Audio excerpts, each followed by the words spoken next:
Alléluia. Parlons de la fornication. Qu'est-ce que la fornication? La fornication, c'est une relation illicite entre des personnes non mariées, même fiancées. C'est lorsque deux personnes qui ne se sont pas mariées ont des relations intimes. Même si ces personnes vont se marier demain, elles n'ont pas le droit d'avoir des relations intimes. Si je devais poser la question, qui n'a jamais connu sa femme avant le mariage? Je crois qu'il y aura peu de doigts. Mais sachez que même si tu vas épouser une femme, tant qu'on ne vous a pas béni, ce n'est pas encore ta femme. Et beaucoup de gens aujourd'hui se permettent de vivre dans le péché parce qu'ils disent, on finira par se marier. N'est-ce pas que je vais t'épouser? Oui. Alors on peut le faire déjà. Et d'autres le font pour voir si ça va marcher. Ma soeur, tu n'es pas un 4x4 pour qu'on puisse essayer. Tu n'es pas une voiture pour qu'on puisse tester. On se marie par la foi. C'est un cadeau emballé. Alléluia. Mais ce n'est pas que tu dois ouvrir le cadeau, voir si ça va marcher ou pas. Est-ce que tu aimerais qu'on fasse cela à ta soeur? Et l'impudicité sous forme de fornication bat son plein à l'église. Les gens qui chantent, ils sont fiancés, mais qu'est-ce qu'ils font? Ils ont déjà tout fait. Et même le jour qu'on les bénit, ils portent pour l'apparence des robes blanches, alors qu'ils devaient porter une robe rouge. Et vous remarquez ces mariés, le jour de leur bénédiction, ils ne sont pas pressés de partir parce qu'ils ont déjà tout fait. Ils font que danser jusqu'à 3 heures. Mais allez dormir. Ils dansent. Pourquoi on va dormir? On a trop dormi.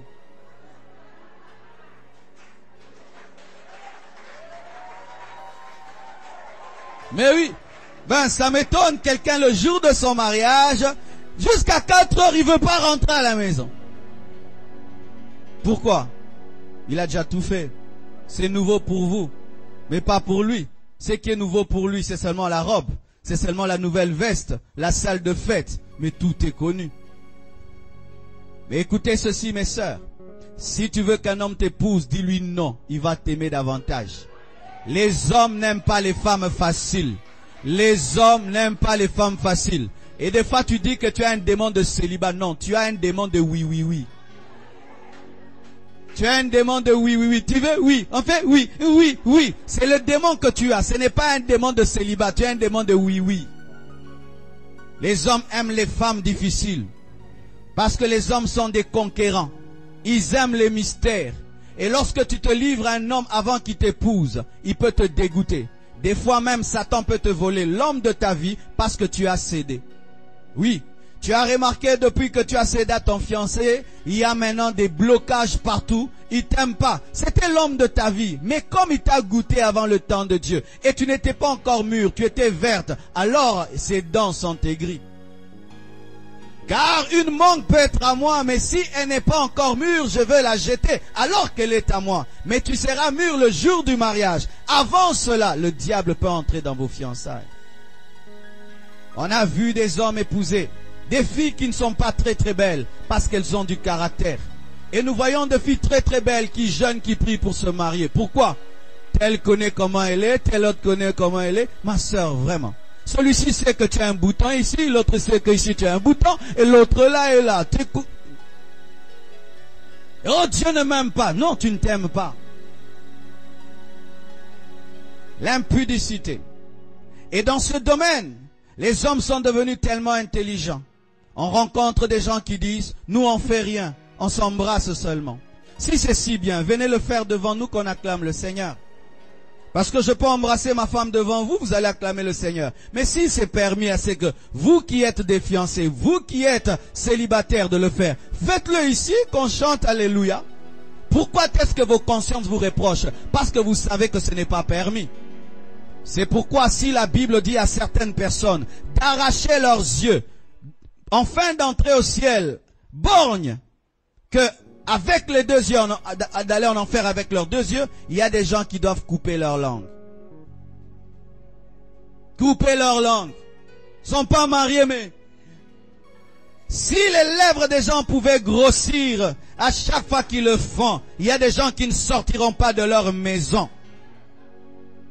Et Dans ce domaine de l'impudicité, certains n'arrivent pas jusqu'à l'acte proprement dit, mais des caresses impures. Ils appellent ça un très beau mot en anglais, flirt. Bien-aimé, tu risques d'aller en anglais en enfer.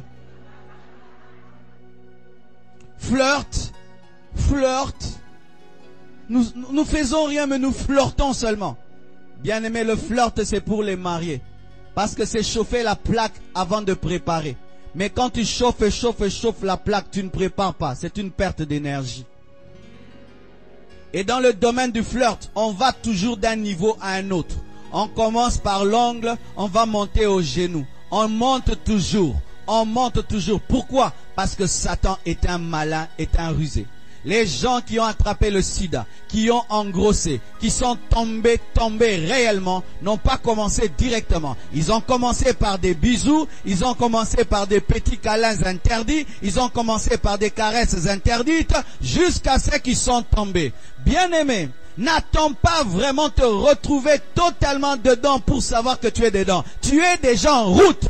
Arrête-toi, arrête cela. Et qu'est-ce qui arrive? Avant, tu avais des principes. Tu disais, moi, jamais un homme ne pourra me toucher avant de me marier. Jamais je ne toucherai le corps d'une femme avec mes mains, si elle n'est pas ma femme. Mais tu es en train de changer de principe, année après année, jour après jour. Tu dis, ça va, on ne va pas le faire, mais quand même, viens dans les bras, viens dans les bras, viens dans le bras. C'est pourquoi même à l'église, je ne sais pas, mais moi je ne crois pas en ces choses après le culte. Bien-aimé, bien-aimé, bien-aimé, bien-aimé avec les frères, pas avec les sœurs. Tu es un homme, elle est une femme quand même. Vous voulez dire qu'en ce moment-là, vous devenez des anges? Bien-aimé, alléluia, shikiri, bi. Non, non, non, non, non. Je ne crois pas cela. Ah, je ne crois pas ça, non. Si toi tu es un ange, continue à faire ça. Moi je suis un homme, je ne fais pas ça. Alléluia. Et l'intelligence du diable a tellement grandi qu'aujourd'hui il y a des pratiques. Et je vous ai dit, je vais appeler le chat par son nom. Nous sommes dans un monde moderne avec des péchés modernes. Et d'autres n'ont plus d'actes proprement dit. Ça devient la fellation. Ça devient le cunnilingus. On ne l'a pas fait. Je l'ai seulement fait ceci. Bien-aimé frère, ta bouche qui doit adorer Dieu, ta bouche qui doit célébrer Dieu, elle va faire des trucs et puis à l'église, fellation, cunnilingus. Ils ne sont pas mariés. Fellation, cunnilingus. Alors qu'il y a même des mariés qui ont peur de faire ça. Ils disent, est-ce que c'est de Dieu ou pas? Mais des célibataires qui ont déjà doublé les mariés.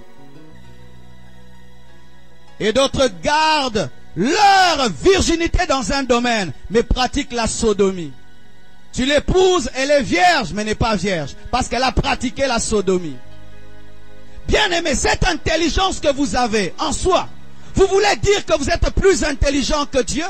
Dieu voit tout ce que vous faites dans vos chambres, tout ce que vous faites dans les chambres d'hôtel, tout ce que vous faites dans le secret. Dieu le voit. Et d'ailleurs, votre conscience vous reproche. C'est pourquoi vous êtes obligé d'innover le péché afin de calmer votre conscience. Mais au-dedans de vous, vous savez des nouveaux péchés. Une fille se marie vierge, mais n'est pas vierge. Un garçon dit, je n'ai jamais fait, mais qu'est-ce qu'il a déjà touché? Des frères Diego Cao, des frères Livingstone. Il n'est pas gynécologue, mais il a maîtrisé toute la gynécologie. Mais un frère en Christ, un enfant de Dieu. C'est ma fiancée, je l'ai jamais... Est-ce que c'est... Hein? Et tout cela fait quoi? Que le diable trône dans la vie des gens qui prient, parce qu'ils prient, mais ils sont en train de créer une intelligence pour demeurer dans le mal, disant, ça on ne fait pas ça. Mais ce qui est autour, on peut le faire. Non. La Bible nous dit que lorsque Lot est sorti de Sodome et Gomorrhe, il devait s'éloigner de Sodome et Gomorrhe et aller au niveau de la montagne. Mais nous, qu'est-ce que nous faisons? Nous sortons du péché tout en restant près du péché. Pourquoi? Nous sommes comme la femme de Lot. Nos cœurs sont restés à Sodome et Gomorrhe, même si nous sommes sortis. Et nous prenons maintenant l'intelligence de la parole que nous avons. Des versets bibliques de cantiques. Les impudiques aiment beaucoup ces versets-là. Il dit... Alléluia.